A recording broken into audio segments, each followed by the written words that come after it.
Hello, welcome back to my channel. இந்த வீடியோவில் என்ன பார்க்க போகிறீங்க அப்படின்னா, த ரோட் நாட் டேக்கன் அப்படிங்கிற போயத்தோடைய சம்மரி தான் பார்க்க போகிறீங்க. இதோடைய ஆத்தர் யாருன்னு பார்த்தீங்கன்னா ராபர்ட் ஃப்ரோஸ்ட். இவர் ஒரு அமெரிக்கன் போயட். இந்த போயத்தில் ரீடர்ஸ்க்கு ஒரு நல்ல மெசேஜை கொடுத்துருப்பாரு. ஸோ இந்த போயம் நம்ம ரீட் பண்ணும்போதே ஒரு இமேஜ் நம்மளுடைய மைண்டில் க்ரியேட் ஆகும். அந்த மாதிரியான டிஸ்கிரிப்ஷன்ஸ் யூஸ் பண்ணி தான் இந்த போயமை அவர் உருவாக்கியிருக்காரு. ஸோ போயமுடைய பிகினிங் பார்த்திங்க அப்படின்னா நம்மளுக்கு ஒரு வுட்டோடைய, அதாவது ஒரு ஃபாரஸ்டுடைய இமேஜ் ப்ரெசென்ட் பண்ணியிருப்பார். அந்த ஃபாரஸ்டோடைய அப்பியரன்ஸ் பார்த்திங்கன்னா எல்லோ கலரில் இருக்குது அப்படின்னு சொல்லியிருப்பார். ஸோ நம்ம என்ன அண்டர்ஸ்டாண்ட் பண்ணிக்கலாம்னா அது ஒரு ஆட்டம் சீசன் அப்படிங்கிறத அண்டர்ஸ்டாண்ட் பண்ணிக்கலாம். ஸோ அந்த வுட்ஸ் எல்லோ கலரில் இருக்குது.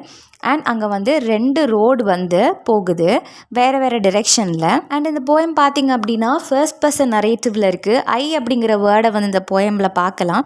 இப்போது நம்மளுடைய நரேட்டர் முன்னாடி 2 ரோடு இருக்குது.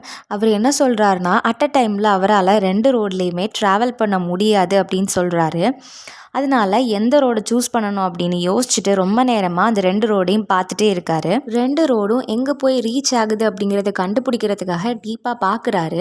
பட் அவரால் பார்க்க முடியலை. ஏன்னா அந்த வுட்ஸில் இருக்கிற ட்ரீஸ் ரொம்ப அடர்த்தியாக நிற்கிறனால ரொம்ப தூரம் அவரால் பார்க்க முடியலை. ஆனால் ஃபஸ்ட் இருக்கிற ரோடை விட அவருக்கு செகண்ட் இருக்கிற ரோட் சூஸ் பண்ணலாம் அப்படிங்கிற மாதிரி தோணுது. அதுக்கு சில ரீசன்ஸும் சொல்கிறாரு. என்ன அப்படின்னா ஃபஸ்ட் ரோடை விடைக்கும் செகண்ட் ரோடில் நிறைய புல் இருக்குது. அண்ட் அதை மேக்ஸிமம் யாரும் சூஸ் பண்ணாத மாதிரி இருக்குது. ஃபஸ்ட் ரோடை விட செகண்ட் ரோடை யாருமே சூஸ் பண்ணாத மாதிரி இருக்குது. ஸோ இதுக்கு என்ன மென்ஷன் பண்ணியிருப்பார் அப்படின்னா லெஸ் யூஸ்டு ரோட் அப்படிங்கிற மாதிரி. அது லெஸ் யூஸ்ட் ரோடாக இருக்கிறனால அதை நம்ம சூஸ் பண்ணலாம் அப்படிங்கிற மாதிரி ஒரு தாட் அவருக்கு வரும். பட் கிட்டத்தட்ட ரெண்டையுமே பார்க்குறதுக்கு ஒரே மாதிரி தான் ட்ரை லீவ்ஸ் அதில் விழுந்து கிடக்கு. பட் இருந்தாலும் கம்பேர் பண்ணும்போது ஃபஸ்ட் ரோடை விட செகண்ட் ரோடு அவருக்கு ஓகேவாக இருக்குது.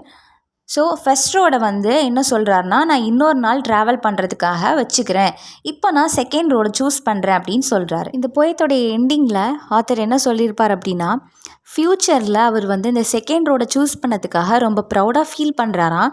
பிகாஸ் எல்லாரும் மாதிரியும் போகாமல் டிஃப்ரெண்ட்டாக ஒரு பாத் சூஸ் பண்ணனால அவருடைய லைஃப்பில் சக்ஸஸையும் அட்டைன் பண்ணிட்டாரு. அண்ட் அவருக்கு 2 ரோடில் இந்த செகண்ட் ரோடை சூஸ் பண்ணனால இவர் இந்த சக்ஸஸ்க்கு வந்துட்டார் அப்படிங்கிற மாதிரி ரொம்ப ப்ரௌடாக ஃபீல் பண்ணுற மாதிரியும் சொல்லுவார். இந்த போயம் மூலமாக ஆத்தர் என்ன சொல்ல வர்றார் அப்படின்னா எல்லார மாதிரியும் இல்லாமல், அதாவது எல்லாரும் சூஸ் பண்ணுற அந்த பாத்தை சூஸ் பண்ணாமல் நம்ம டிஃப்ரெண்ட்டாக ஒரு பாத்தை சூஸ் பண்ணி யூனிக்காக இருக்கணும். இவ்வளோ தான் ரோட் நாட் டேக்கன் அப்படிங்கிற போயத்தோடைய சம்மரி. இது கண்டிப்பாக உங்களுக்கு புரிஞ்சிருக்கும்னு நம்புகிறேன். இது போல் இன்னும் நிறைய வீடியோஸ் பார்க்குறதுக்கு என்னோடய சேனலை மறக்காமல் சப்ஸ்கிரைப் பண்ணிடுங்க. அண்ட் இந்த வீடியோ உங்களுக்கு பிடிச்சிருந்தால் மறக்காமல் லைக் பண்ணுங்கள். உங்களுடைய ஃப்ரெண்ட்ஸுக்கும் இதை ஷேர் பண்ணுங்கள். தேங்க்யூ. நெக்ஸ்ட் வீடியோவில் பார்க்கலாம்.